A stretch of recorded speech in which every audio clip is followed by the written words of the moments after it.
til Roskilde Thai-boksning. Her sidder vi med Ria og Camilla. Kan I fortælle os, hvad er der sjovt ved at træne thai-boksning som pige? Ria, dig først. Det er rigtig fedt, at man kan lære at træffe, og så er det rigtig fedt at Camilla, hvad synes du om at træne thai-boksning som pige? Jeg synes, det er rigtig fedt, selvom at jeg er så stor piger også, så synes jeg, at drengene skal rigtig godt lide det. Hvad vil sige, der er det hårdeste ved at træne thai-boksning?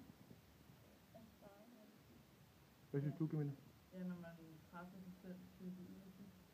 Men nu siger I sparring. Hvad sker der, når man kører sparring? Hvad betyder det? at man giver sig tid og fornemmelse, at man samtidig skal presse sig selv, og man kan. Er det svært at lære thai-boksning? Jeg synes, der er nogle gode trænere, som hjælper en, hvis man synes, at man kan komme til. Hvor længe har I trænet her i klubben? 1,5 år.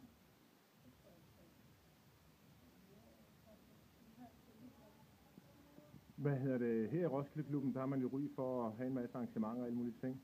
Har I været med til nogle af disse arrangementer? Nej. Ja. Skal I med den næste gang, der er et arrangement? Ja. Ja, okay.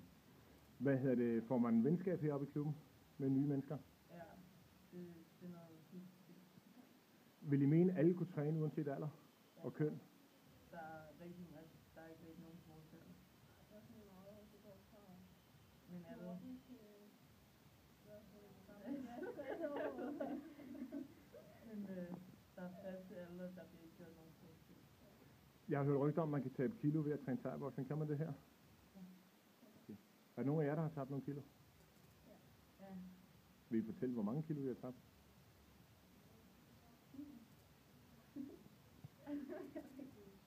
Okay. Er der nogen af jer, der skal have en kamp? Det vil I gerne begge to? Ja. Okay, sejt. Hvad hedder der noget, I vil sige til folk, som måske kunne finde på at besøge Roskilde Thai-boksning? Er der noget, I vil sige om klubben, noget, de skal være opmærksom på, noget, de skal vide, noget, der er godt, noget, I vil fremhæve?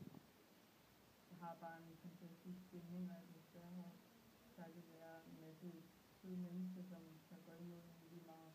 Så man kan bare være sig selv og komme herop efter en dårlig dag, og så bare slappe af. Har du noget, Ria? Okay. Super flot.